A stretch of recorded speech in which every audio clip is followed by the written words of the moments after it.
balik lagi bareng gue, Zeta, di Spoiler Inside. Gimana kabar kalian? Masih semangat kan? Di video kali ini, kita bakal ngelanjutin alur cerita versi novel Solen 3, Legend of the Dragon King. Di bagian sebelumnya, kita lihat bagaimana Tang San mengirim bayinya ke dunia manusia demi menyelamatkannya dari kehancuran alam dewa. Sekarang, bayi itu sudah tumbuh.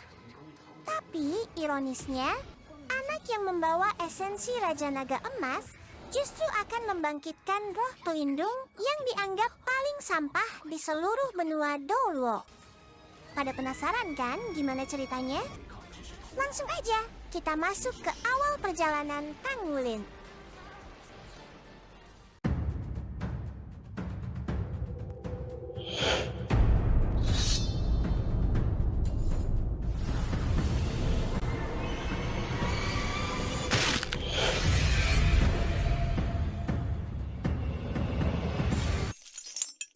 Kisah ini dimulai dari kota Glorybound, sebuah kota kecil yang terletak di perbatasan samudra dan pantai timur Federasi Matahari Bulan.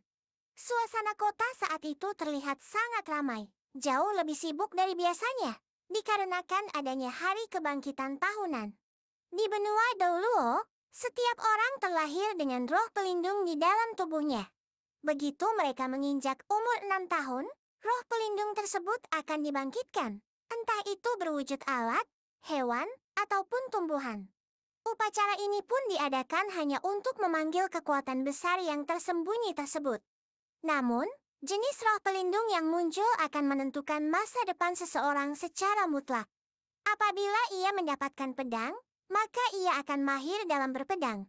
Jika ia mendapatkan roh pelindung hewan, maka ia akan memiliki seluruh kemampuan dari hewan tersebut. Maka dari itu, momen ini menjadi faktor paling krusial dalam menentukan arah hidup mereka. Akan tetapi, ada hal yang jauh lebih penting dari sekedar wujud roh pelindung, yaitu kemunculan kekuatan roh yang berfungsi untuk menambah energi bagi si pemiliknya. Masalahnya, keberuntungan ini sangatlah langka. Dari 1.000 orang, mungkin hanya 1 orang yang beruntung memiliki kekuatan ini. Tingkat kekuatan roh inilah yang menjadi penentu seberapa hebat seseorang nantinya. Karena kekuatan ini bisa terus dilatih dan dikembangkan. Profesi Master Roh pun dinobatkan sebagai kasta yang paling mulia selama 100.000 tahun terakhir di benua Doluo. Tak heran jika rakyat biasa selalu menaruh harapan besar saat anak mereka menyentuh umur 6 tahun.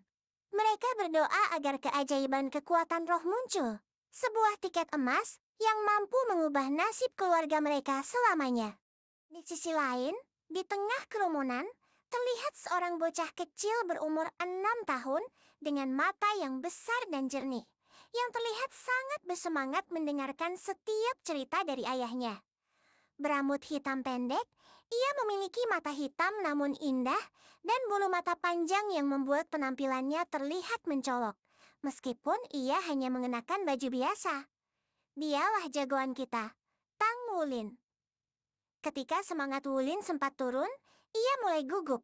Tapi tak lama kemudian, namanya dipanggil oleh seorang guru yang terlihat lelah.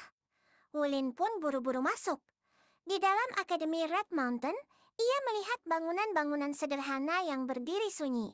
Ayahnya hanya bisa menunggu di luar, sementara Wulin disuruh masuk sendirian ke sebuah bangunan bundar.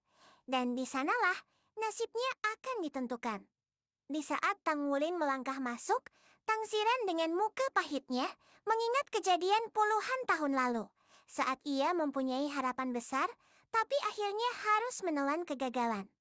Di sisi lain, Wulin yang menuju ke lantai 3 dan melangkah masuk ke dalam ruangan utama, ia terpukau melihat pemandangan dinding dan langit-langit yang penuh dengan ukiran prasasti indah, disertai dekorasi mewah yang memancarkan aura sakral. Di dalam ruangan tersebut, seorang pria parubaya yang mengenakan jubah kebesaran pagoda roh dengan sulaman binatang roh sudah menunggunya. Ini adalah pertama kalinya bagi Wulin melihat langsung sosok Master Roh dari pagoda roh, yang selama ini hanya ia dengar melalui cerita ayahnya. Wulin berdiri di tengah ruangan dengan perasaan malu, sekaligus penuh rasa penasaran. Ketika Master Roh itu mulai berbicara, Ia memberi semangat pada Wulin. Ia bahkan memuji mata Wulin yang indah. Menurutnya, mata seperti itu akan sempurna jika membangkitkan roh pelindung tipe spiritual. Ucapan itu mengingatkan pada satu nama legendaris di benua Douluo, Ho Yu Hao. Mendengar itu, binar di mata Wulin semakin terang. Ia tahu betul seberapa hebat kekuatan tersebut. Dan tanpa menunggu lama, ritual kebangkitan pun dimulai. Di detik itu, Master Roh mengangkat tangannya, dan cahaya putih langsung menyebar memenuhi ruangan. Wulin merasakan energi hangat mengalir dari telapak kakinya, merambat naik menuju dada, hingga masuk ke jantungnya. Awalnya terasa nyaman, namun dalam sekejap, rasa hangat itu berubah menjadi guncangan hebat yang membuat tubuhnya seperti tercabik dari dalam. Garis-garis emas mulai muncul di dahinya, lalu menjalar cepat ke tangan dan kakinya, membentuk pola cahaya yang berpijar terang di seluruh tubuhnya. Pandangannya kabur, bayangan-bayangan samar bermunculan di kepalanya, tetapi tak satu pun bisa ia pahami. Tubuhnya semakin bersinar, tanda bahwa roh pelindungnya telah bangkit. Namun tiba-tiba, Wulin menjerit kesakitan. Master Roh langsung mendekat, karena kebangkitan roh seharusnya tidak sesakit ini. Saat melihat garis emas yang menyelimuti tubuh Wulin, wajahnya berubah tegang. Sebagai orang yang telah membangkitkan ribuan anak, ini pertama kalinya ia menyaksikan fenomena seperti itu. Meskipun energinya terlihat lemah, Master Roh itu tetap senang karena merasakan ada kekuatan roh yang muncul dari perut Wulin. Namun, rasa senang itu berubah menjadi kecewa saat melihat sehelai rumput kecil muncul di tangan Wulin. Ternyata, itu hanyalah rumput biru perak, roh pelindung yang dianggap sampah di seluruh benua. Master Roh itu merasa heran, bagaimana mungkin roh pelindung sampah seperti ini bisa menghasilkan kekuatan roh? Menyadari hal itu, Wulin merasakan tubuhnya seperti sedang dicabik dari dalam. Tulang dan ototnya terasa panas luar biasa, hingga napasnya menjadi sesak. Setelah rasa sakit itu perlahan mereda, ia membuka mata dan melihat roh pelindung di telapak tangannya. Seketika hatinya tenggelam. Ia tahu, rumput biru perak adalah roh pelindung tingkat paling rendah, hampir tidak memiliki nilai di mata banyak orang. Melihat ekspresi Wulin, Master Roh itu merasa iba dan mencoba menghiburnya. Ia menjelaskan bahwa Wulin masih memiliki kekuatan roh tingkat 3. Meski tergolong rendah, itu tetap berarti ia memiliki kesempatan untuk menjadi seorang Master Roh, asalkan mau berlatih lebih keras. Ia bahkan menceritakan legenda leluhur Sekte Tang yang juga memiliki roh pelindung rumput biru perak. Namun, Wulin tahu kenyataannya. Roh milik leluhurnya bukanlah rumput biasa, melainkan kaisar biru perak yang telah berevolusi jauh melampaui bentuk awalnya. Sedangkan miliknya hanyalah rumput biru perak biasa. Dengan perasaan kecewa, Wulin menggigit bibirnya pelan dan mengucapkan terima kasih. Bahkan saat keluar dari gerbang Akademi Red Mountain, Tang Wulin masih terlihat kebingungan. Meski ia diundang masuk ke kelas Master Roh yang bergengsi, kegelisahan tetap menghantuinya. Menyadari hal itu, Tang Ziran merangkul pundak anaknya untuk menghibur. Ia mengingatkan bahwa memiliki kekuatan roh sudah merupakan sebuah anugerah. Ia bahkan kembali menceritakan legenda Tang San agar semangat Wulin bangkit lagi. Keluarga mereka tinggal di distrik rakyat biasa. Ayahnya hanyalah seorang tukang reparasi mesin dengan penghasilan pas-pasan, sementara ibunya, Lang Yue, adalah ibu rumah tangga yang sangat mahir memasak. Rumah mereka sederhana, namun hangat dan penuh kasih sayang. Setibanya di rumah, Lang Yue langsung memeluk Wulin. Ia sudah menyiapkan makanan untuk merayakan hari itu. Namun karena kelelahan, Wulin memilih untuk langsung tidur. Di sisi lain, kedua orang tuanya tidak bisa menyembunyikan kecemasan. Tang Ziran menghela napas berat. Ia tahu, dengan rumput biru perak dan kekuatan roh tingkat 3, jalan menjadi Master Roh akan sangat berat. Mereka khawatir tekanan di akademi nanti justru menghancurkan mental anaknya. Pada akhirnya mereka sepakat untuk tidak memaksanya jika suatu hari Wulin gagal di kelas Master Roh. Saat Wulin tertidur lelap, suhu tubuhnya tiba-tiba meningkat drastis hingga kulitnya memerah. Detak jantungnya berpacu hampir 3 kali lebih cepat dari biasanya. Di saat yang sama, garis-garis emas misterius kembali muncul di dahinya, menjalar ke seluruh tubuh sebelum perlahan menghilang ke dalam tulang dan meridiannya. Dalam mimpinya, ia melihat hamparan rumput biru perak yang luas di bawah langit berwarna emas, sebelum akhirnya ditelan oleh sosok raksasa emas. Kira-kira, siapa sebenarnya sosok raksasa emas yang muncul dalam mimpi Tang Wulin itu? Menurut kalian, apakah itu pertanda kekuatan tersembunyi atau sesuatu yang lain? Tulis pendapat kalian di kolom komentar. Ketika Wulin terbangun dengan tubuh basah oleh keringat, setelah mandi, ia merasa jauh lebih segar. Namun rasa lapar yang aneh menyerangnya. Ia melahap semua makanan di meja hingga tak tersisa. Tang Ziran dan Lang Yu hanya bisa terdiam melihat porsi makan anak mereka yang tidak wajar. Tang Ziran kemudian bertanya apakah Wulin ingin masuk kelas Master Roh atau kelas biasa.